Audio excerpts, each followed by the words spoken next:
मनुष्य के कर्मानुरागी मन के लिए सदगुरु की खोज एवं उनके आश्रय हेतु प्रयास अपेक्षित हो जाता है। इसकी व्याख्या मानना जानना चाह रहे हैं। तो बाकी को तोड़ो ना यार, स्पष्ट हो जाएगा। शब्दों को अलग अलग करो, शब्दों को अर्थ निकालो, अर्थ निकल जाएगा। हम लोग स्कूल में पढ़ते थे तो मास्टर साहब क्या कहते, संस्कृत का शब्द उसको तोड़ो, तोड़ के अर्थ निकालो। तो शिष्य के कर्मानुरागी मन, यही है ना जी। अब इसका अर्थ निकालो। शिष्य है यानी उसका कोई गुरु है, लेकिन शिष्य है इसीलिए कर्म करेगा। वो जीव है, आदमी है, तो कर्म करेगा। कहा जाता है कर्मानुरागी, यानी कर्म से प्रेम है। तो आदमी है तो कर्म से प्रेम उसका स्वाभाविक लक्षण होगा ही। इसीलिए तू देखता है कि हम लैट्रिन जाते हैं तो लैट्रिन होता है, खाना मुंह में डालते हैं तो पेट में जाता है, पौधा लगाते हैं तो आगे बढ़ता है, और काम करते हैं तो कुछ न कुछ होता है। बाल झाड़ते हैं तो बाल सीधा रहता है, कपड़े पहनते हैं तो पहन लेते हैं। ऐसे तो अगर कपड़े नहीं पहने तो आप कपड़ा नहीं पहन पाएंगे। तो देखता है कि कर्म करना यहाँ पड़ता। भूख लगेगी भोजन खोजेगा, गर्मी लगेगी छाया खोजेगा, बारिश में पानी पड़ेगा तो वो बारिश से बचने की कोशिश करेगा, ठंड लगेगी तो ठंड से बचने का उपाय करेगा वो। तो कर्म के प्रति आदमी का अनुराग है, लाचारी है, अनुराग।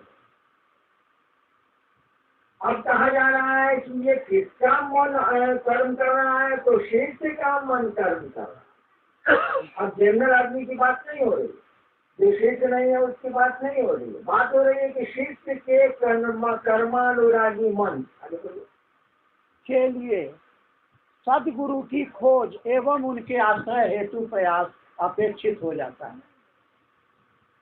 आप सवाल पूरा करते हैं और आपके शास्त्र भी बोलते हैं कि गुरु शिष्य को ढूंढते।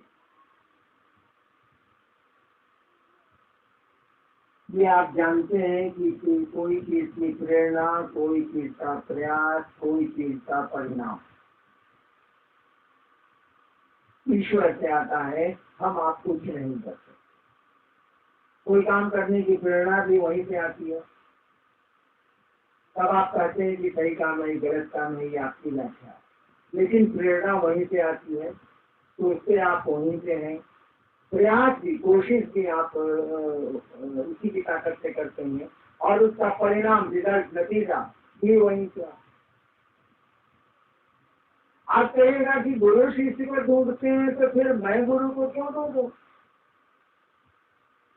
और सब कुछ जब ईश्वर की ओर से हो रहा है तो मैं ये कोशिश क्यों करूं कि शिव को गुरु बनाऊं। सब तो परमात्मा चाहेगा तो मैं बना लूंगा, नहीं चाहेगा मैं नहीं बनाऊंगा। बोल रहे हैं सच्चा,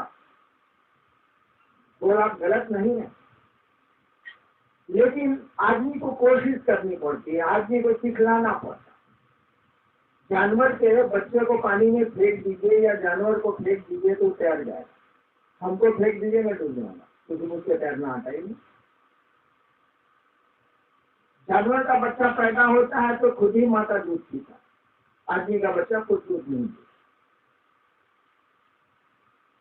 गाय का बच्चा पैदा होगा तो खुद ही माता दूध पिएगा, उठ के खड़ा हो जाएगा। इसकी ताकत उसको प्रकृति देती है कि उठ के खड़ा हो जाएगा और माता दूध पिएगा। आदमी का बच्चा ऐसा नहीं करता।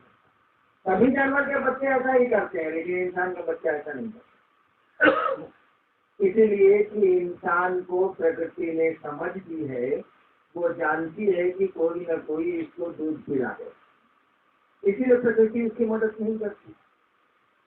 तो आदमी को भी समझाना पड़ता है, नहीं समझाए। एक हाल की कहानी, टीवी में एक समाचार आया था कि विदेश में एक आदमी ने अपनी एक बेटी को कुत्तों के साथ बंद कर दिया।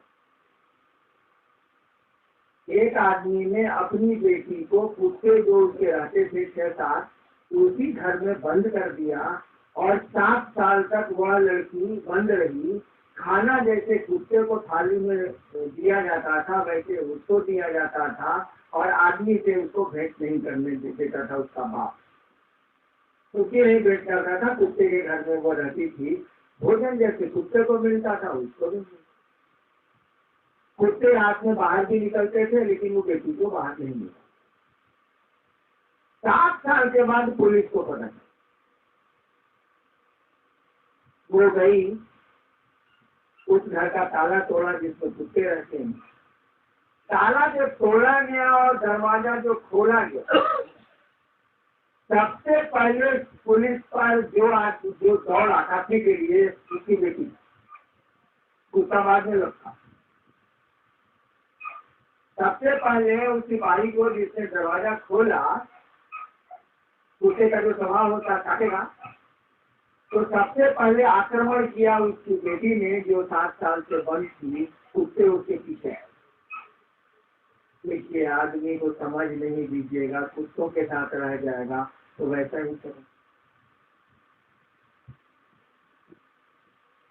तो कहा गया कि आदमी जो कर्म करता है उसको कर्म करने के लिए प्रेरित करना होगा। क्या कर्म करे वो?